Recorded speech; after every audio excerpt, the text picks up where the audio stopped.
Students, देखिए आज हम जो करेंगे लेक्चर, ठीक है, वो करेंगे एक तो मोल कंसेप्ट का कुछ पार्ट है, फिर हम स्टार्ट करेंगे एटॉमिक स्ट्रक्चर। ठीक, मोल कंसेप्ट के अंदर कुछ चीज़ें बची हुई हैं जैसे कि क्वेश्चन न्यूमेरिकल करने के लिए, वो हम देखते हैं। सबसे पहले हम क्या करते हैं कि एक टॉपिक लेते हैं कि मोलैरिटी। मोलैरिटी आप जानते हो क्या होती है बच्चों? ये होती है नंबर ऑफ मोल्स, है ना, ऑफ सोल्यूट, है ना, number of moles of solute. ये याद हो जाना चाहिए। अब मोल्स का फॉर्मूला क्या होता है? Weight upon molar mass. ये आपका फॉर्मूला है, वेट अपॉन मोलर मास। और ये मोल्स किसके, सोल्यूट के मोल्स कहाँ पे डिसॉल्व होते हैं? वॉल्यूम के अंदर, volume of solution, volume of solution in litre.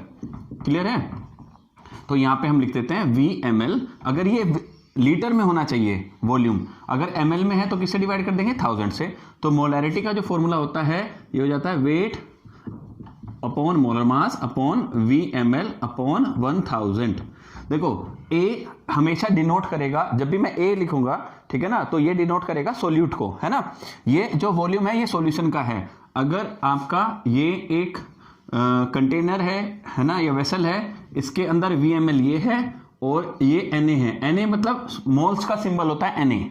किसका सिंबल है? मोल्स का। तो Na क्या है? Weight of solute upon molar mass of solute. तो Na मोल्स आपने ऐड किए VmL के अंदर, तो इसकी जो मोलैरिटी हुई वो M1 मान लीजिए। कितने मान लीजिए? M1। और ये वॉल्यूम कितना है? V1 मान लीजिए। क्लियर? अब यहां पर ये जो मोलैरिटी हुई, इसका फॉर्मूला क्या हुआ? मोलैरिटी जो है इसको मैं पूरा WA अपॉन MA को क्या लिख लेता हूं? Moles of solute. N होता है मोल्स का सिंबल, A हमारा सोल्यूट, जो किसके अंदर डाले हमने? V वॉल्यूम के अंदर डाले। क्लियर है? तो M1 की वैल्यू क्या हो जाएगी? ये हो जाएगी Na अपॉन V1 ही ले लेता हूं अब, है ना, ये V1 ही ले लेता हूं और इसको लीटर में ले लेता हूं। VmL अपॉन 100 की वैल्यू मैंने ले ली V1, ये वॉल्यूम V1 है, तो Na अपॉन V1 हो गया। कोई दिक्कत भाई? अब शुरू। अब हमारे पास ये है आपका स्टेज 1। स्टेज 1। स्टेज 2 में हम क्या कहते हैं कि आपने इसके अंदर जो आपका स्टेज 1 है और ये जो कंटेनर था जिसके अंदर V1 वॉल्यूम था और आपने इसके अंदर Na मोल्स डिसॉल्व किए थे, स्टेज 2 में आपने V1 वॉल्यूम को बढ़ा के इसके अंदर और जो पानी था या सॉल्वेंट था वो और ऐड कर दिया। क्लियर है? तो वॉल्यूम जाहिर सी बात है आपने बढ़ा दिया। अगर ये 500 ml था तो आपने इसको 700 ml कर दिया।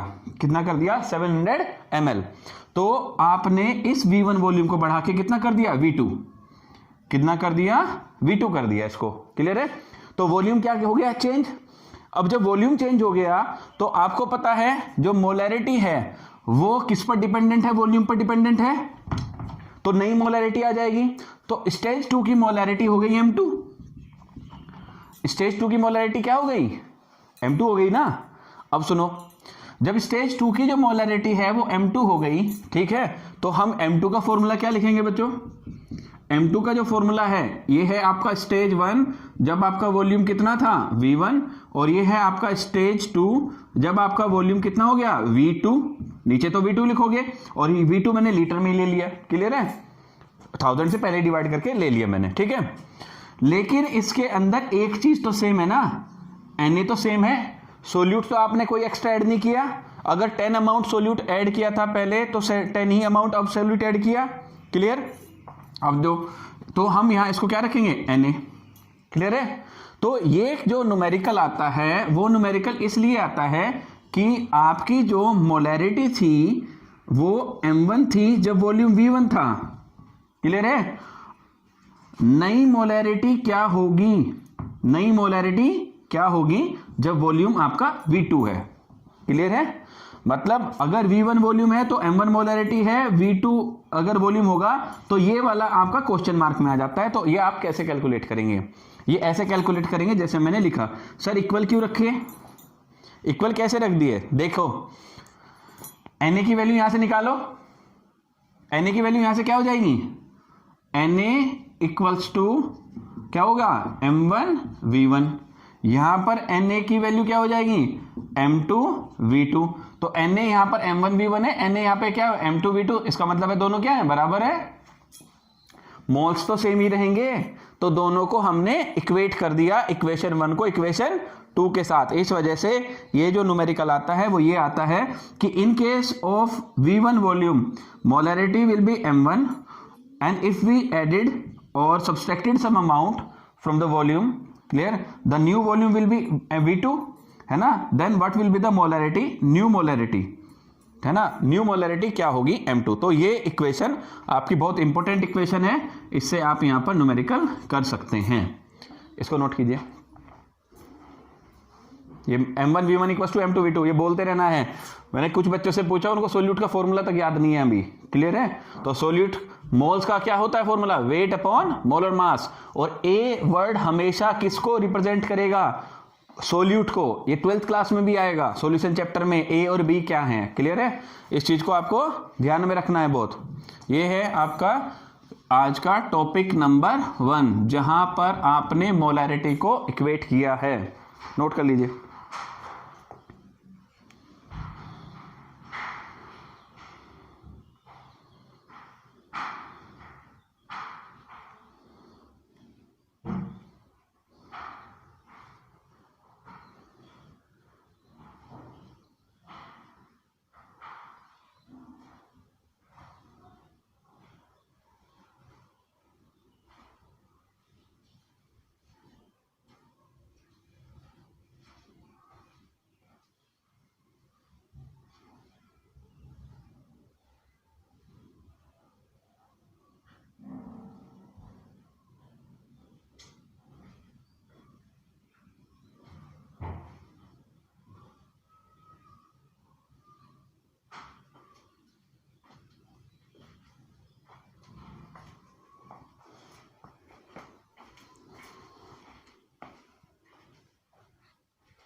चलो जी, नेक्स्ट है, ये नोट हो गया।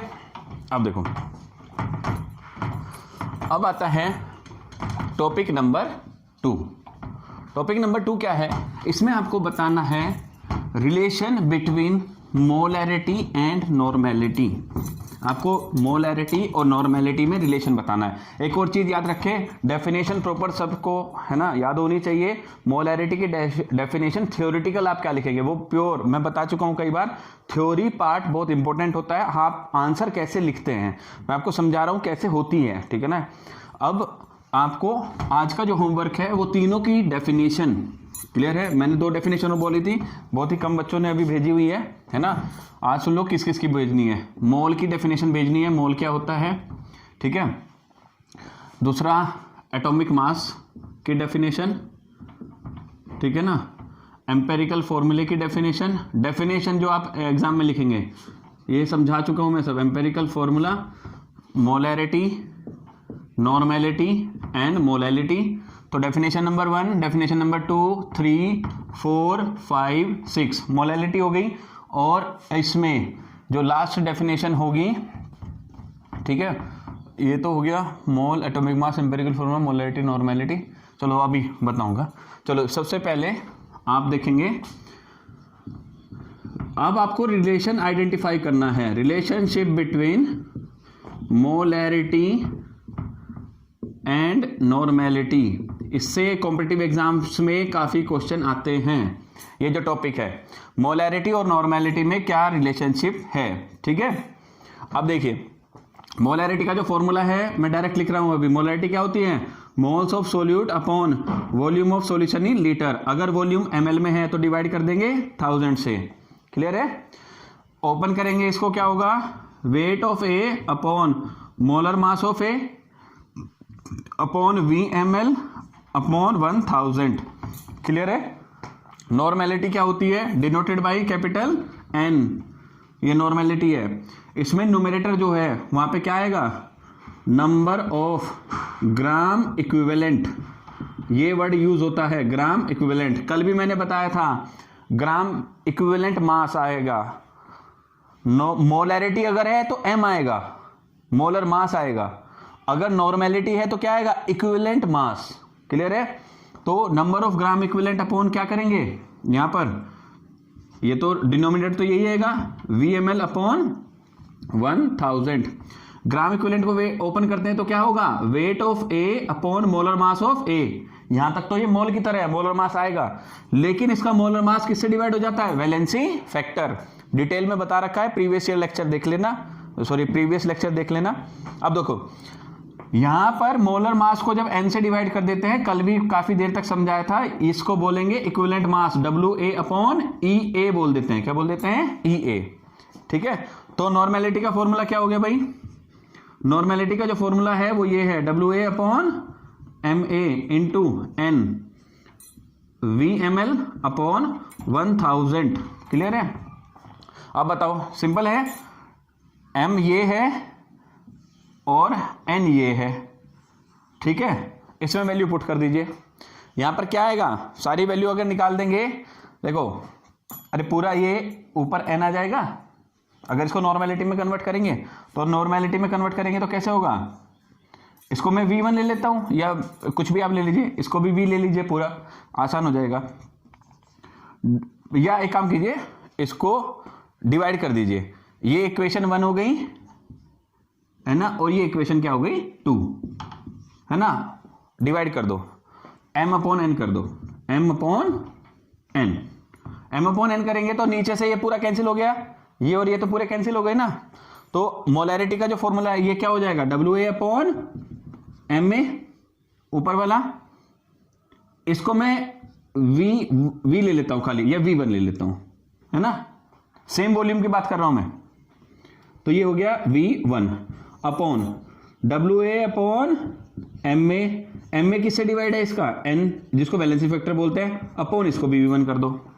तो बच्चों V1 से तो ये उल्टा हो जाएगा, V1 से पूरा V1 कैंसिल आउट। क्लियर है। WA अपॉन इसको भी उल्टा कर दो तो N ऊपर आ जाएगा। अरे बोलो भाई N ही तो है ये, NA, इसको भी क्या लिखेंगे, NA लिखेंगे या नहीं। तो M अपॉन N की वैल्यू क्या हो जाएगी, बोलो M अपॉन N की जो वैल्यू है, बोलो भाई WA, ये पूरा NA upon NA upon N ही तो हो जाएगा, NA से NA कैंसिल आउट हो गया, ऊपर आ गया N। M अपॉन N की वैल्यू इक्वल टू क्या हो जाएगी, N। M अपॉन N की वैल्यू क्या हो जाएगी, N। तो molarity upon normality equals to हो गया N। N क्या है, वैलेंसी फैक्टर, है ना। एसिड अगर है तो N को मैंने कल भी बताया था, अगर एसिड है तो N क्या होते हैं, हाइड्रोजन, और इसको बोलते हैं बेसिसिटी ऑफ एसिड। क्या बोलते हैं, बेसिसिटी ऑफ एसिड। और अगर बेस है तो N की वैल्यू क्या है, OH के नंबर, तो इसको क्या बोलेंगे, एसिडिटी ऑफ बेस। क्या बोलेंगे, एसिडिटी ऑफ बेस। तो फाइनल फॉर्मूला बोलो, पहले इसको नोट करो फिर फाइनल फॉर्मूला निकालते हैं।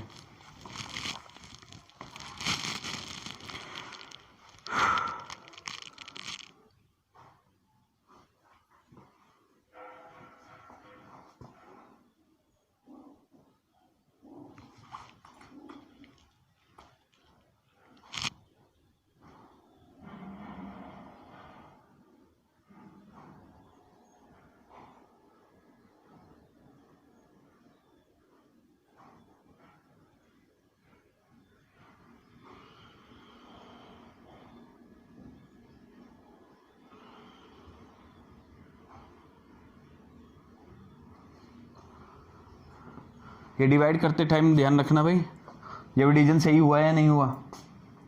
WA upon MA, WA upon MA,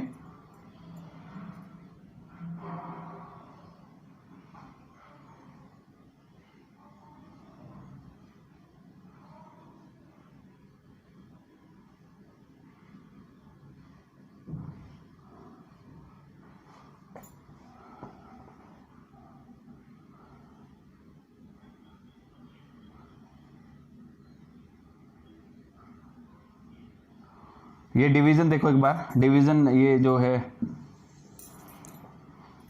ये 1 अपॉन n आएगा, ध्यान से नहीं किया, 1 अपॉन n। ये उल्टा होगा ना, WA अपॉन MA, V1 से V1 cancel out, M upon n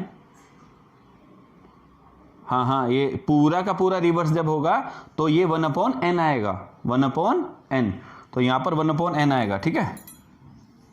हाँ जी, डिवीजन तो आप कर लोगे ना, तो आपको रिलेशन आपका आ जाएगा m/n इक्वल्स टू आ जाएगा 1/n, डिवीजन कर लेना इसका। देखो जी, मेन क्या है कि n होता क्या है, n क्या होता है, basicity of acid in case of, अगर एसिड की बात कर रहे हैं, और बेस अगर है तो एसिडिटी ऑफ बेस। डिवीजन आप करोगे तो अपने आप पता लग जाएगा।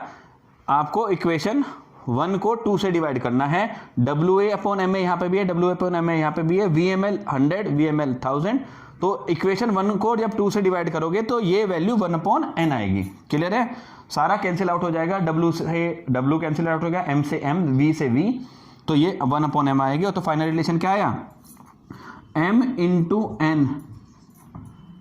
Into n equals to normality. यहां पर ये वैल्यू n नहीं आएगी, 1/n आएगी। डिवीजन थोड़ा ध्यान से कर लेना। क्लियर है, तो ये आपका आया नेक्स्ट रिलेशन। मोलैरिटी को अगर आप वैलेंसी फैक्टर से डिवाइड कर देते हैं, मल्टीप्लाई कर देते हैं, तो आपकी जो आएगी वो नॉर्मेलिटी आ जाएगी। तो n इक्वल्स टू क्या हो जाएगा, m इंटू n। कोई दिक्कत, नोट कर लीजिए इसको पूरा। ये हुआ आपका टॉपिक नंबर 2।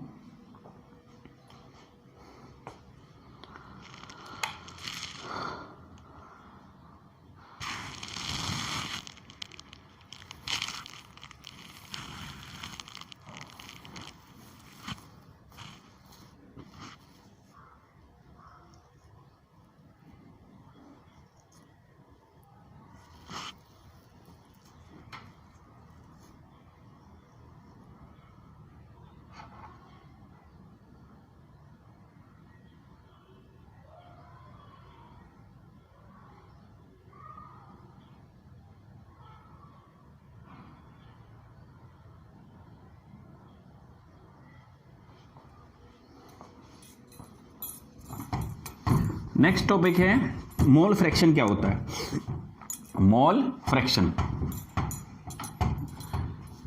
देखिए, ये जरूर ध्यान रखना। अब क्या हमारा रिलेशन आया, पहला रिलेशन था हमारा m1v1 इक्वल्स टू क्या होगा, m2v2, मोल्स सेम है वहां पर, ठीक है।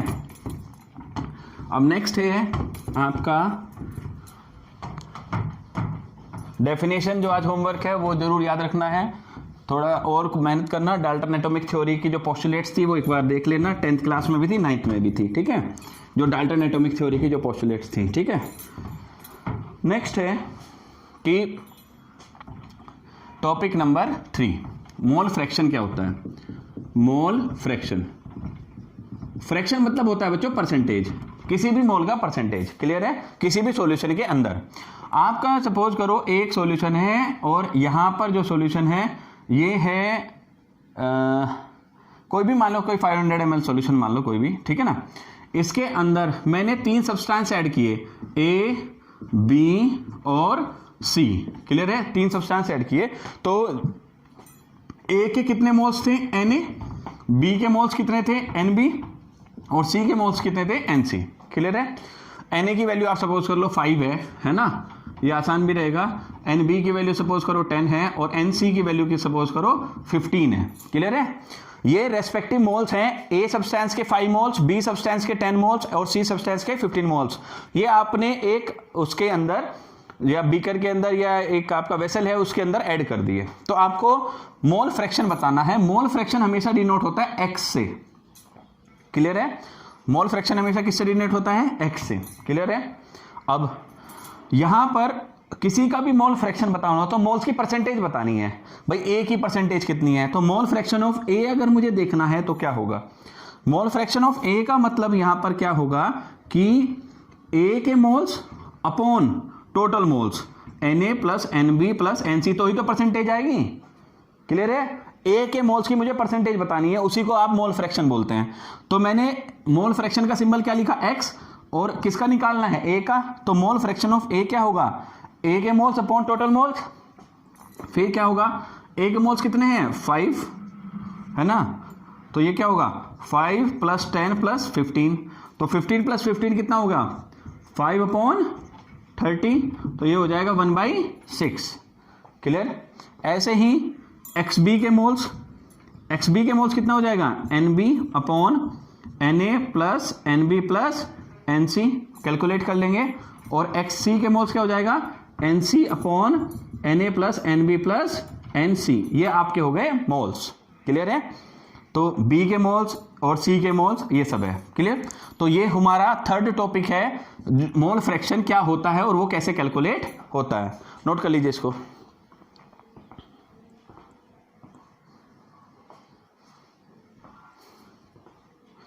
चलो जी, नेक्स्ट है, हाँ नोट कर ले पहले से, नोट करने के बाद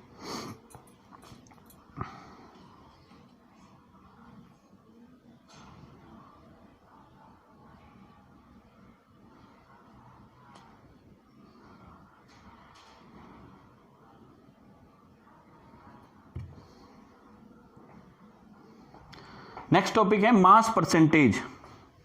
जैसे मोल फ्रैक्शन है ऐसे ही आता है बच्चों मास परसेंटेज। देखिए ये बहुत छोटे वर्ड हैं जो डायरेक्ट न्यूमेरिकल में यूज होते हैं, है ना। मास परसेंटेज का एक क्वेश्चन है एनसीईआरटी प्रॉब्लम्स में भी, है ना। मोल फ्रैक्शन तो सबको क्लियर हो गया होगा, सिर्फ मोल्स रखने हैं, जिसका भी पूछा है अपॉन टोटल मोल्स कर देना है, वो आ गया मोल फ्रैक्शन। तो ये टॉपिक नंबर 4 है, ठीक है ना, जिसमें आपको सीखना है। देखें मास परसेंटेज, फिर इसका एक न्यूमेरिकल करेंगे। मास परसेंटेज क्या होती है? ये होती है mass of solute upon mass of solvent into 100। ये आपकी होती है मास ऑफ परसेंटेज। आप किसी मास को लेते हैं, ये आपका सोल्यूट है, इसका वेट WA है, और इसे आपने मिक्स किया सोलवेंट के अंदर जिसका वेट W है। याद रखना मैंने वेट बोला है, वॉल्यूम नहीं बोला यहां पे। ये W है तो W क्या है? वेट ऑफ, जिसका भी आप कहें, A तो सोल्यूट है ना, और B कहें तो सोलवेंट। इनका परसेंटेज निकालना है। एक न्यूमेरिकल करते हैं, देखो मास ऑफ सोल्यूट का, ये एनसीईआरटी का न्यूमेरिकल है। इसमें देखो क्या है, इसमें कहा गया है a solution is prepared by adding 2 gram of substance of A to 18 gram of water. ठीक है, calculate the mass percentage of solute. ठीक है, एक सॉल्यूशन बनाया गया जिसमें A की वैल्यू है 2 ग्राम और B जो वाटर है ना, उसकी वैल्यू है 18 ग्राम। क्लियर? फिर से सुन लीजिए, आप नोट भी कर लीजिए, मैं बोल रहा हूं।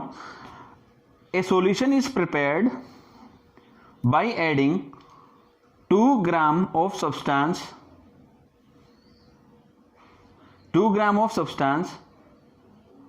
to 18 gram of water. Calculate the mass percent of solute. Mass percent of solute, ये आपका क्वेश्चन है, मास परसेंट ऑफ सोल्यूट। और मास ऑफ ये सॉल्यूशन है, सॉरी, ये A को ऐड किया गया B के अंदर, और B जो है वो वाटर है, और वाटर की वैल्यू दी गई है 18 ग्राम। क्लियर है? मुझे इसका मास परसेंटेज बताना है परसेंटेज में। तो मैंने 2 ग्राम ऐड किया, किसमें ऐड किया? 18 ग्राम में ऐड किया। तो जब ये 2 ग्राम 18 ग्राम में आ गए तो आपका सॉल्यूशन कितना ग्राम हो गया? सॉल्यूशन ग्राम हो गया 20 ग्राम। क्लियर है?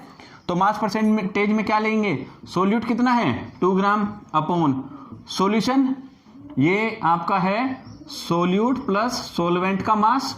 लेकिन हाँ ये याद रखना मास है, ये मास ऑफ सॉल्यूशन है, सोलवेंट नहीं है। सोल्यूट प्लस सोलवेंट, सोल्यूट कितना था? 2 ग्राम, सोलवेंट वाटर था वो कितना था? 18 ग्राम। तो 2 अपॉन 20 ग्राम इक्वल टू क्या हो गया? 1 अपॉन 10 इंटू 100। तो ये आपका हो गया 10%। कितना हो गया? 10%। तो मास परसेंटेज निकालने के लिए आप सोल्यूट के मास को डिवाइड कर देते हैं सॉल्यूशन के मास से। क्लियर है? वर्ड आएगा सॉल्यूशन। तो आपका ये वर्ड दिया था सोलवेंट, ठीक है ना। तो सोलवेंट को अगर आपको सॉल्यूशन बनाना है तो उसमें किसका मास ऐड करना होगा? सोल्यूट का। सोल्यूट आप था 2 ग्राम, सोलवेंट था आपका 18 ग्राम। तो टोटल आपका सॉल्यूशन हुआ 20 ग्राम। क्लियर है? ये आपका हो गया मास, जो आपको परसेंटेज कैलकुलेट करनी थी। 2 ग्राम किसी भी सब्सटेंस का था, 18 ग्राम वाटर में ऐड किया, तो मास परसेंटेज पूछा था मास ऑफ सोल्यूट का। क्लियर है? ये है आपका टॉपिक नंबर 4। मैक्सिमम मिसलेनियस जो भी हैं वो आपके खत्म हो चुके हैं। ठीक, अब आपको जो करना है उनकी डेफिनेशन जरूर पढ़नी है। जैसे मोल, मोल क्या होता है ना। मोल मैंने पहले भी बताया कि अगर पार्टिकल्स के टर्म्स में देखो 6.023 × 10⁻23 होता है। क्लियर है। अब देखिए ये वर्ड कहां से आया 6.023 × 10⁻23। मैंने कहा था डेफिनेशन जरूर पढ़ लेना।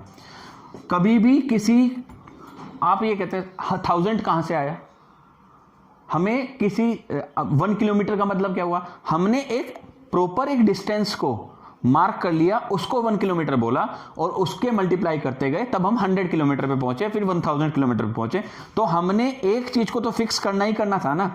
अगर हम 1 किलोमीटर ही फिक्स ना करते तो 1000 किलोमीटर हम बोल ही ना पाते। क्लियर है। ऐसे ही आपको जब किसी की क्वांटिटी बतानी है तो आप एक क्वांटिटी को फिक्स करते हैं, उसी के रेस्पेक्ट में सब देखते हैं।